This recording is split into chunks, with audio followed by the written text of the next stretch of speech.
Hello friends, welcome to my YouTube channel IELTS Tips and Tricks. I'm Narinder working as an IELTS trainer. Today I'm going to make this video related to the 5 questions that you should keep in your mind if you are going to attend IELTS classes. First of all, I request you please subscribe my channel if you want to watch my video first. आज की जो video है ये उन students के लिए जो आइल्स की क्लासेस ज्वाइन करने जा रहे हैं और आइल्स की क्लासेस ज्वाइन कर चुके हैं और प्रॉब्लम फेस कर रहे हैं कि उनकी आइल्स में इम्प्रूवमेंट नहीं हो रही। सो प्लीज़ इस वीडियो को एंड तक ज़रूर देखना, ये आपके लिए बहुत बेनिफिशियल है। So let's continue the video with 5 questions. The first question is what is IELTS? Everyone knows that. No, we cannot say that. Most of students know that. The full form of IELTS is International English Language Testing System. But some students not know who are freshers. Think about it. What is the meaning of it? International English Language Testing System. So, English is international language. सो ये जो आइल्स का test है जो आपकी English language का test है कि आपकी इंग्लिश जो लैंग्वेज है आपकी इंग्लिश चेक करने के लिए ये टेस्ट लिया जा रहा है कि आपको इंग्लिश किस हद तक आती है। सो ये जो टेस्ट है इसको 4 पार्ट्स में डिवाइड किया जा रहा है: listening, reading, writing and speaking. So आपको इन 4 पार्ट्स में आपका टेस्ट होगा, आपकी इंग्लिश चेक की जाएगी। So main question is that, so what is the basic of it? The basic is English. So आपको इंग्लिश आनी चाहिए। अगर आपकी इंग्लिश बेटर है, आपको इंग्लिश आती है, you can speak in English, you can write in English, so you can do IELTS easily, you can achieve your band score easily. So एक बात दिमाग में बिठा लीजिए कि IELTS is not difficult. IELTS is easy to do. IELTS तभी difficult है जब आपको इंग्लिश नहीं आती, आप सेंटेंस फॉर्मेशन में मिस्टेक्स कर रहे हो।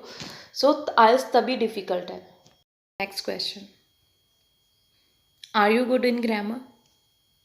ये बात तो अपनी पक्की दिमाग में बिठा लीजिए कि IELTS completely depends upon grammar. English is completely depends upon grammar.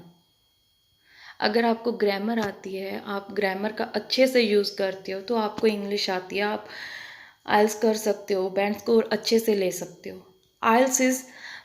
Grammar is basic of IELTS, basic of English. अगर आपको बेसिक ही नहीं आता, how you can do IELTS, how you can give the exam of IELTS? So result तो यही है कि आपका बैंड स्कोर नहीं आएगा, आपकी रिक्वायरमेंट पूरी नहीं होगी। अगर आप रीडिंग में मिस्टेक्स कर रहे हो, लिसनिंग में मिस्टेक्स कर रहे हो, लिसनिंग में आपका स्कोर कम जा रहा है, रीडिंग में आपका स्कोर कम जा रहा है, आपकी रिक्वायरमेंट नहीं पूरी हो रही, आप राइटिंग में आपका स्कोर नहीं है, स्पीकिंग में स्कोर नहीं है, तो ये बेसिक है, आपको बेसिक ही नहीं आता, आपकी ग्रामर में मिस्टेक है, आप ग्रामर में इम्प्रूव कीजिए। देखिए, अगर आप ग्रामर के बिहाफ पर ही आप रीडिंग के आंसर्स फाइंड आउट कर सकते हो, लिसनिंग के आंसर्स भी आप गेस कर सकते हो कि यहाँ पे कौन सा आंसर आएगा। ग्रामर के बिहाफ पर ही आप राइटिंग में पैराग्राफ्स लिख सकते हो, आप एग्जामिनर को अच्छे से अंडरस्टैंड करवा सकते हो कि उसने जो क्वेश्चन पूछा है, आप जो आंसर दे रहे हो, आप कैसे आंसर दे रहे हो, उसको आपका आंसर सही जा रहा है अगर आपकी ग्रामर गुड है। नेक्स्ट, स्पीकिंग भी ग्रामर के बिहाफ पर है, स्पीकिंग होगी वो भी ग्रामर के बिहाफ पर। सो देखिए कि आप इन चीज़ों में बेटर हैं। नेक्स्ट है सेंटेंस फॉर्मेशन। सेंटेंस फॉर्मेशन आपको अच्छे से बनानी आती है। अगर आपकी सेंटेंस फॉर्मेशन ही सही नहीं है तो how you can achieve your band scores? आप चाहे 1 मंथ लगा लीजिए, 2 मंथ लगा लीजिए, 3 मंथ लगा लीजिए, this is the wastage of money and time. आप मनी एंड टाइम वेस्ट कर रहे हो। सो मैं आपको सबसे पहले यही सजेस्ट करूँगी कि इम्प्रूव योर ग्रामर स्किल। आप अपनी ग्रामर इम्प्रूव कीजिए, ना कि आप इम्प्रूवमेंट कीजिए अनदर जो मॉड्यूल्स हैं, उन मॉड्यूल्स में भी तभी इम्प्रूवमेंट होगी अगर आपको ग्रामर के सभी पार्ट्स आते हैं। Next is you must be able to write paragraphs. आप ये देखिए कि आप पैराग्राफ्स लिख सकते हो। अगर आपको पैराग्राफ में लिखने के लिए कुछ दिया जाए तो आप पैराग्राफ लिख सकते हो। अगर आप पैराग्राफ नहीं लिख सकते, आपको पैराग्राफ्स नहीं बनाना आता, so please I request you, आप ग्रामर की क्लासेस ज्वाइन कीजिए। सबसे पहले आप ग्रामर सीखिए, आप ग्रामर में इम्प्रूवमेंट कीजिए। जहाँ पे मैं पहले भी बोल चुकी हूँ कि बहुत सारी वीडियोज़ हैं जो आप दे सकते हो यूट्यूब पे, और अपनी इम्प्रूवमेंट कीजिए। सो आइल्स की क्लासेस मत ज्वाइन कीजिए। आप आइल्स की क्लासेस में जाते ही आप पर 4 मॉड्यूल्स का बर्डन पड़ जाएगा। तो डेफिनेटली ये पक्का है कि आप 2-3 महीने पक्का लगा दोगे, कि ज़्यादा ही टाइम निकल जाएगा कि आपकी इम्प्रूवमेंट नहीं होगी अगर आपको बेसिक नहीं आता। सो प्लीज़ सबसे पहले अपनी ग्रामर को इम्प्रूव कीजिए।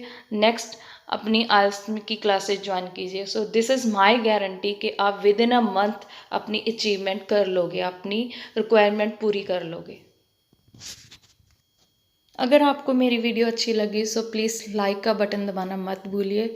सो अगर आपको किसी भी मॉड्यूल में किसी भी चीज़ में प्रॉब्लम है तो आप मुझे कमेंट कर सकते हैं, मैं उसी रिलेटेड वीडियो बनाऊंगी। So please subscribe my channel and तब तक के लिए thank you so much for watching my video.